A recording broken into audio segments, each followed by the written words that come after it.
"No outsiders here," Evelyn said, her voice dripping with disdain as she stood in my kitchen doorway. "This is family bonding time, and you simply don't qualify." Her words hit me like a slap to the face, and I felt my heart sink into my stomach. The annual family cruise that I had been looking forward to for months was suddenly being torn away from me. My name is Justine, and I'm 35 years old. I work as a marketing coordinator for Gravora Group, a successful advertising agency in Portland, Oregon. For the past 3 years, I've been married to Brian, and I thought I had finally found my place in his family. But standing there in my own home, listening to my mother-in-law explain why I wasn't welcome on their 7-day Caribbean cruise, I realized how wrong I had been. "But Evelyn, I've already taken time off work," I said, trying to keep my voice steady. "I've been planning for this trip for months. We talked about it at Thanksgiving, and you seemed excited to have me join." She waved her hand dismissively, her perfectly manicured nails catching the afternoon light streaming through the kitchen window. "Plans change, dear. This year we need to focus on strengthening our family bonds. You understand, don't you?" I didn't understand at all. What I understood was that despite 3 years of marriage, despite hosting countless family dinners in this very kitchen, despite bending over backward to gain her approval, I was still considered an outsider. The realization left me feeling hollow and confused. "Where's Brian?" I asked, looking around as if he might materialize to defend me. "Does he know about this change?" "Of course he knows," Evelyn replied with a smug smile that made my skin crawl. "He's the one who suggested we keep it intimate this year. Just the core family members." My hands trembled as I gripped the edge of the granite countertop. Brian and I had discussed this cruise extensively. We had picked out excursions together, talked about which formal nights we would attend, even planned romantic moments on the ship's deck under the stars. Now his mother was telling me that he had actively excluded me from these plans.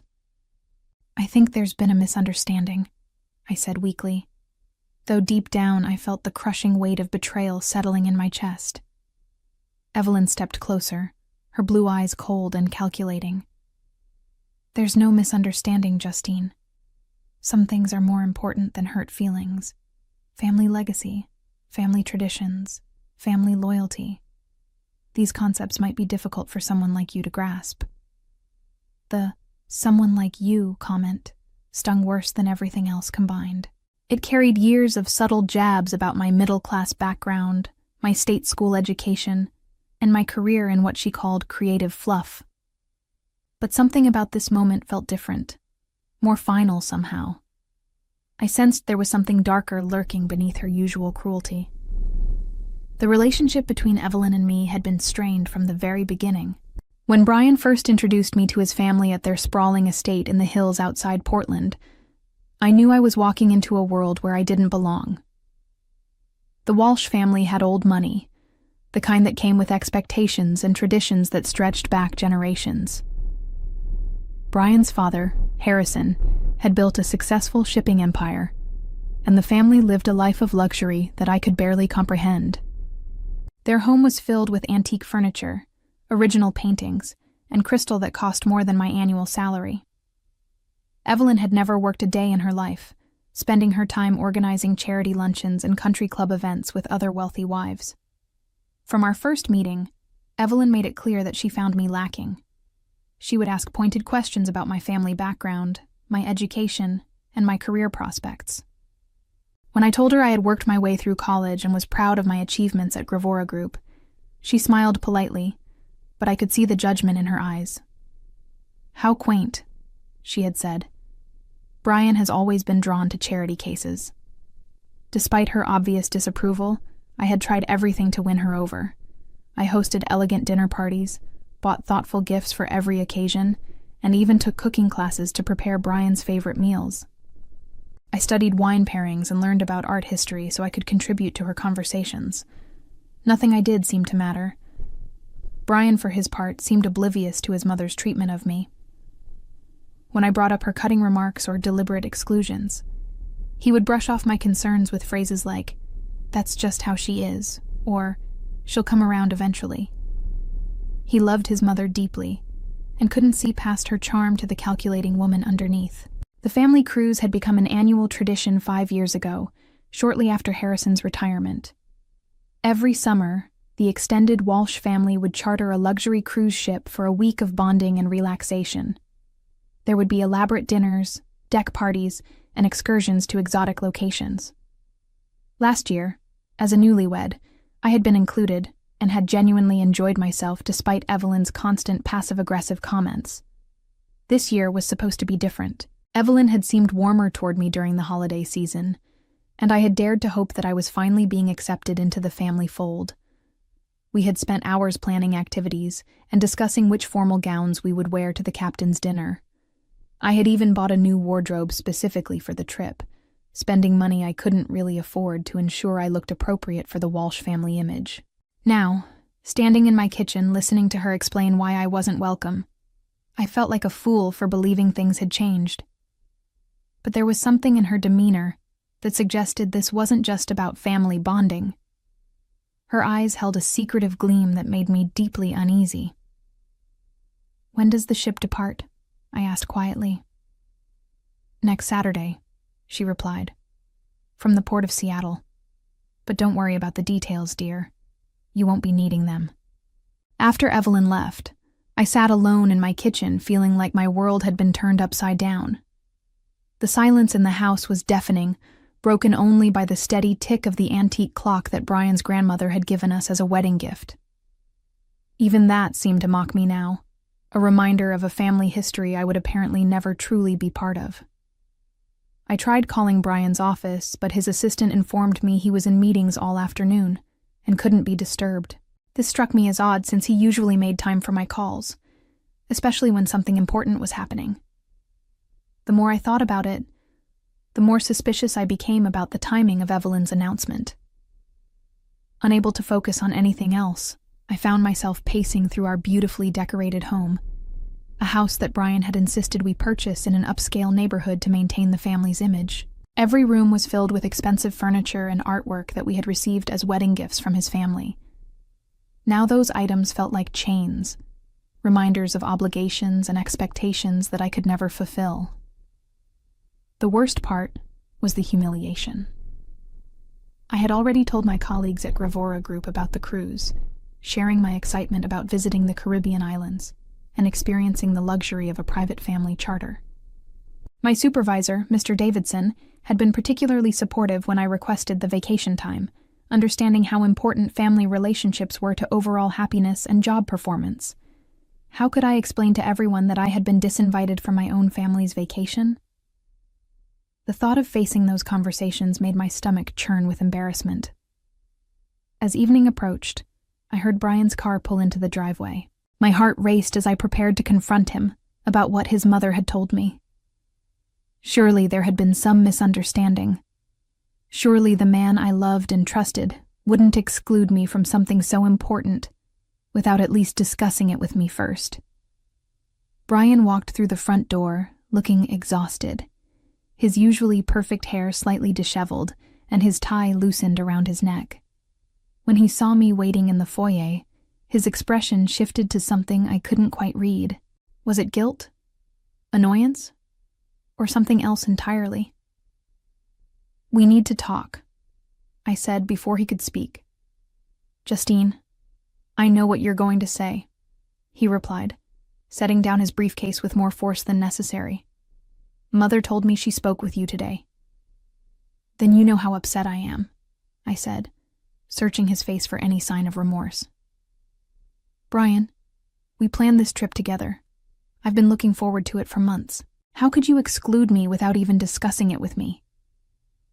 His silence stretched between us like a chasm, and I felt something cold and hard settle in my chest. In that moment of hesitation, I realized that my worst fears were probably true. This wasn't a misunderstanding at all. Brian ran his hand through his hair and avoided meeting my eyes. A gesture I had learned over 3 years of marriage meant he was about to say something I wouldn't want to hear. "Look, Justine, this is complicated. There are family dynamics at play that you don't fully understand." "Then explain them to me," I said, feeling my voice rise despite my efforts to stay calm. I'm your wife, Brian. I deserve to understand why I'm being excluded from family events.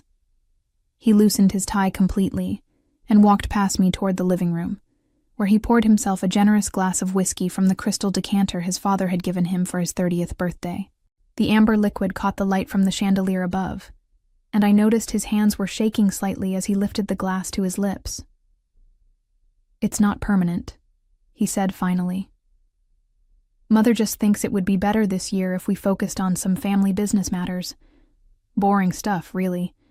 You'd probably be miserable listening to us discuss shipping contracts and investment portfolios all week. I stared at him in disbelief. Are you seriously trying to convince me that you're doing me a favor by excluding me? Brian, we're married. Your family business is my family business too. That's not exactly how it works in families like mine, he replied, and there was something in his tone that made my blood run cold. There are traditions, protocols, ways of doing things that have been established for generations. I felt like I was seeing my husband clearly for the first time. The man I had fallen in love with during our college years had seemed different then, more independent and less concerned with his family's approval. But the longer we had been married, the more he had reverted to the privileged son who believed his mother's word was law. So what am I supposed to do while you're all bonding and discussing business? I asked. Sit home alone for a week like some abandoned pet? You could visit your mother, he suggested weakly. Didn't you say she's been wanting you to come to Phoenix for a longer visit? The fact that he was already making alternative plans for me confirmed my suspicion that this decision had been made long before today. This wasn't a spur-of-the-moment change of plans. This was a carefully orchestrated exclusion that had been discussed and decided without any input from me. How long have you known about this? I demanded. Brian's silence was answer enough. I watched him drain his whiskey glass and pour another, his movements jerky and defensive. The golden liquid sloshed slightly as his hand trembled, and I realized he was more nervous about this conversation than he was letting on. Brian, answer me. How long have you known that I wasn't going on this cruise?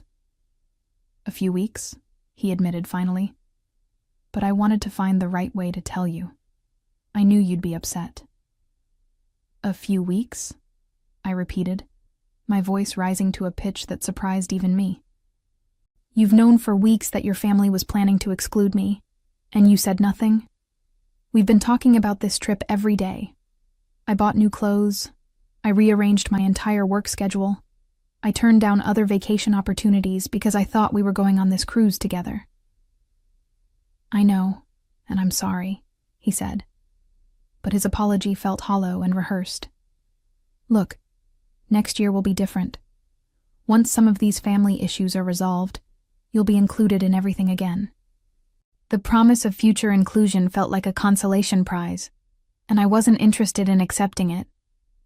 Something about this entire situation felt wrong, and my instincts were screaming that there was more to this story than family business discussions. What family issues? I pressed. What could possibly be so sensitive that your wife of 3 years can't be present? Brian's face flushed red, and he set down his glass with enough force that I worried it might shatter. Justine, please just trust me on this. Some things are better left alone. That night, I lay awake staring at the ceiling while Brian slept peacefully beside me, apparently unburdened by the conversation that had left me feeling completely betrayed. The more I thought about the situation, the more suspicious I became. In 3 years of marriage, I had never been excluded from a single family event, even the most mundane business dinners and charity functions. The next morning, Brian left for work early without saying goodbye, leaving only a hastily written note saying he would be working late and not to wait up for dinner. His avoidance felt like another betrayal, confirming that he knew his behavior was indefensible. I called in sick to work, something I rarely did, but I couldn't imagine trying to focus on marketing campaigns when my personal life was falling apart. Instead, I spent the morning trying to piece together what might be happening. I reviewed our recent conversations, looking for clues about what kind of family business could be so secretive. Around noon, Desperation drove me to do something I had never done before. I called the cruise line directly. If I was going to be excluded from this trip, I at least wanted to understand the logistics. Maybe knowing more details would help me figure out what was really happening. Good afternoon. This is Mediterranean Luxury Cruises. This is Jennifer speaking. How may I help you today? The voice on the other end was cheerful and professional. Hi, I'm calling about a family booking for a cruise departing from Seattle next Saturday. The reservation should be under Walsh. Of course. Let me look that up for you. Can you provide me with a first name for the primary reservation holder? Harrison Walsh, I said, naming Brian's father, who typically handled all the family's travel arrangements. Perfect. I have that reservation right here. It's for the 7-day Caribbean charter on the Sapphire Princess. Is there something specific I can help you with regarding this booking? My heart was pounding, but I tried to keep my voice casual. I just wanted to confirm the passenger list. There have been some last-minute changes, and I want to make sure everything is accurate. Certainly, I show Harrison Walsh, Evelyn Walsh, Brian Walsh, and... There was a pause, and I heard the sound of typing. Ashley Walsh, 4 passengers total in the presidential suite. The name hit me like a physical blow. Ashley Walsh, Brian's ex-girlfriend from college, the woman he had dated for 2 years before we met. The woman his mother had always believed was a better match for him because she came from an equally prestigious family background. I'm sorry, I managed to say, my voice barely above a whisper. Did you say Ashley Walsh? Yes, that's correct. Is there an issue with the registration? My mind was reeling. Ashley wasn't even married to anyone in the Walsh family. How could she possibly be registered as family when I, Brian's actual wife, had been excluded for not being family enough? No issue, I said quickly. Thank you for your help. I hung up the phone and sat in stunned silence in my kitchen, the same room where Evelyn had delivered her cruel message about outsiders not being welcome. Now I understood why she had seemed so secretive, and why Brian had been so defensive. This wasn't about family bonding or business discussions. This was about something much more personal and devastating. Ashley Walsh. The name echoed in my mind as pieces of a horrifying puzzle began falling into place. Brian had been acting strangely for months, working late more often, taking phone calls in private, being less affectionate and attentive at home. I had attributed it to work stress, but now I was beginning to suspect something much worse. I spent the rest of the afternoon in a state of shock, trying to process what I had learned. Ashley Walsh was going on my family's cruise, registered under the Walsh name as if she belonged there more than I did. The implications were staggering and heartbreaking. Ashley had been Brian's college girlfriend, the daughter of a prominent banking family who had fit seamlessly into the Walsh social circle. She was everything Evelyn had wanted in a daughter-in-law: well-bred, wealthy, and appropriately connected. When Brian had chosen me over her, I thought it was because he loved me for who I was rather than what I represented. Now I was beginning to wonder if that choice had ever been real, or if it had simply been a temporary rebellion against his family's expectations. I tried calling Brian's office again, but his assistant informed me that he was in client meetings all day and couldn't be reached. The convenient unavailability felt deliberate now, like he was hiding from the consequences of his deception. Unable to sit still, I drove to my best friend Caroline's house across town. Caroline and I had been friends since college, and she was one of the few people who knew both Brian and Ashley from our university days. If anyone could help me make sense of this situation, it would be her. "Justine, what's wrong?" Caroline asked the moment she opened her front door. "You look like you've seen a ghost." I collapsed onto her couch and told her everything: Evelyn's announcement, Brian's defensive behavior, and the devastating phone call to the cruise line. Caroline listened without interruption, her expression growing more concerned with each detail. "Oh, honey," she said when I finished. "I was hoping I wouldn't have to be the one to tell you this." My blood turned to ice. "Tell me what?" Caroline hesitated, clearly struggling with how much to reveal. I've seen Brian and Ashley together, at lunch last month, and again at that new wine bar downtown. They were sitting very close, holding hands across the table. The confirmation of my worst fears felt like a knife twisting in my chest. "Why didn't you tell me?" "I thought about it every day," she said, her eyes filling with tears. "But I kept hoping I was misreading the situation. Maybe they were just discussing business, or maybe she was going through a difficult time and needed a friend. I didn't want to destroy your marriage over what might have been innocent interactions." "Innocent?" I laughed bitterly. "She's going on our family cruise, Caroline. She's registered as a Walsh family member while I'm being excluded as an outsider." Caroline reached over and took my hand. "I'm so sorry, Justine. I should have said something sooner." I felt like my entire world was crumbling around me. The man I had loved and trusted for years had been lying to me, carrying on with his ex-girlfriend while maintaining the pretense of a happy marriage. His mother had been complicit in the deception, perhaps even encouraging it. "What am I going to do?" I asked, feeling lost and confused. "First, you're going to gather evidence," Caroline said firmly. "If Brian is having an affair and planning to leave you for Ashley, you need to protect yourself legally and financially.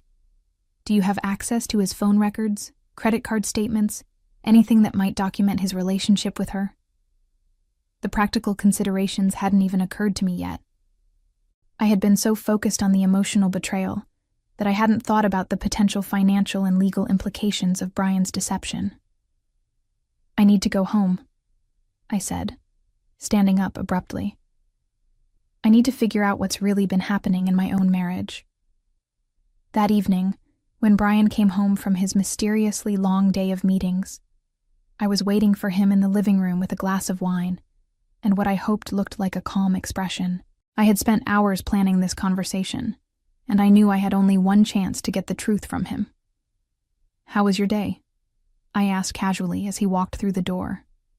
"Long," he replied, loosening his tie in the gesture that had once seemed endearing but now felt like a tell. "Lots of client issues to resolve before next week." "Speaking of next week," I said, taking a sip of wine, "I've been thinking about the cruise situation, and I want to apologize for overreacting yesterday. You're right that I probably wouldn't enjoy listening to family business discussions all week." Brian's face visibly relaxed, and he moved to pour himself a whiskey. "I'm glad you understand. I know Mother can be difficult sometimes, but she really does have the family's best interests at heart." "Of course she does," I agreed. "I was actually thinking it might be nice to use that week to visit my mother in Phoenix like you suggested. Maybe this is the perfect opportunity for some mother-daughter bonding time of my own." "That sounds wonderful," Brian said, and his relief was palpable. "I think you'll really enjoy that." I watched him carefully as I delivered my next line. "I'm curious, though, who else is going on the cruise? Just the immediate family, or will there be other relatives joining you?" Brian's hand paused halfway to his mouth, and I saw a flicker of panic cross his features. "Just the core family," he said quickly. "Mother, father, and me." "How intimate," I replied, keeping my voice light despite the rage building inside me. 3 people on a ship designed for hundreds. You'll have plenty of privacy for those important business discussions." "Exactly," he said, though he no longer met my eyes. I had my confirmation. Brian was actively lying to my face about Ashley's presence on the cruise. Whatever was happening between them, he was determined to keep it hidden from me. The next morning, I called Mediterranean Luxury Cruises again, this time with a different plan. I had spent the night researching the cruise line and their policies, and I had discovered something interesting about their booking procedures. "Good morning. This is Mediterranean Luxury Cruises. This is David speaking. How may I assist you today?" "Hi, David. I'm calling about a booking for the Walsh family cruise departing Saturday. I need to make some changes to the passenger manifest." "Certainly. Can you provide me with the confirmation number or the primary account holder's information for verification?" The primary account holder is Harrison Walsh, I said. However, I'm calling because there's been a significant error in the booking that needs immediate attention. What kind of error? One of the passengers listed, Ashley Walsh, is not actually a family member. She's been fraudulently registered using our family name, and we need her removed from the booking immediately. There was a pause as David processed this information. That's quite serious, ma'am. Are you saying someone has attempted to use your family's reservation fraudulently? That's exactly what I'm saying, I replied. Ashley Walsh has no legal right to use the Walsh family name or to be included in our family booking. This is a case of identity fraud that could have serious legal implications for your cruise line, if not corrected immediately. I understand your concern. Can you hold while I speak with my supervisor about the proper procedure for handling this type of situation? Of course, I said, feeling a surge of satisfaction. I'll wait. When David returned to the line, his tone was more serious. Ma'am, my supervisor has instructed me to remove the passenger in question from the booking effective immediately. We take fraud very seriously, and we appreciate you bringing this to our attention. Thank you, I said. I trust this matter will be handled with appropriate discretion. The first phase of my plan was complete. Ashley would arrive at the port on Saturday morning to discover that she was no longer welcome on the Walsh family cruise. But I wasn't finished yet. Brian and his mother had orchestrated this betrayal together, and they both needed to face the consequences of their deception. That afternoon, I made another phone call, this time to Harrison Walsh's office. Brian's father had always been kind to me, and I suspected he might not be fully aware of what his wife and son were planning. Mr. Walsh, I said when his assistant connected the call. This is Justine. I hope I'm not disturbing you, but I wanted to discuss something important about the family cruise next week. Of course, Justine. What can I help you with? I recently discovered that Ashley Walsh has been registered for the cruise. I wanted to make sure you were aware that Brian and I are going through some marital difficulties, and it might be inappropriate for his ex-girlfriend to be included in what I understood was meant to be a family bonding experience. The silence on the other end of the line told me everything I needed to know. Harrison had no idea that Ashley was supposed to be joining them on the cruise. I think there may have been some confusion, he said finally. Let me look into this matter and get back to you. Thank you, I replied. I appreciate your understanding during this difficult time. I hung up the phone knowing that the Walsh family was about to have some very uncomfortable conversations. Harrison would confront Evelyn and Brian about Ashley's inclusion, forcing them to explain their deception. The carefully planned romantic getaway was turning into a family crisis. But I still had one more move to make, the most important one of all. I picked up my phone and dialed the number for Braxford Legal Associates, the premier divorce law firm in Portland. It was time to protect myself and ensure that Brian's betrayal would have lasting consequences. Good afternoon. This is Attorney Patricia Braxford speaking. Attorney Braxford, my name is Justine Walsh, and I need to discuss filing for divorce. I've recently discovered that my husband is having an affair, and I believe he's planning to leave me for another woman. I'm sorry to hear about your situation, Justine. Can you come in this afternoon to discuss the details? Yes, I said, feeling a sense of determination replace the devastation I had been carrying for days. I'll be there within the hour. In the weeks that followed, the Walsh family's carefully constructed facade began to crumble under the weight of their own deceptions. Harrison, furious about being kept in the dark about Ashley's inclusion and the marital problems, canceled the entire cruise and demanded a full accounting of Brian's relationship with his ex-girlfriend. Evelyn, faced with her husband's anger and the collapse of her schemes, found herself isolated within her own family as Harrison began to question her other manipulations over the years. Brian, caught between his affair and his family's disappointment, lost not only his marriage, but also his position in the family business when Harrison discovered that company resources had been used to fund his secret meetings with Ashley. The man who had once seemed so confident and entitled now faced the prospect of rebuilding his life without the safety net of family wealth and approval. As I signed the final divorce papers 6 months later, I reflected on how this painful journey had ultimately led me to discover my own strength and independence. I had learned that some betrayals, while devastating in the moment, can become the catalyst for a better life built on truth and self-respect. Looking back on my revenge against those who had tried to exclude and deceive me, I realized that the best justice had been simply refusing to remain a victim of their cruelty.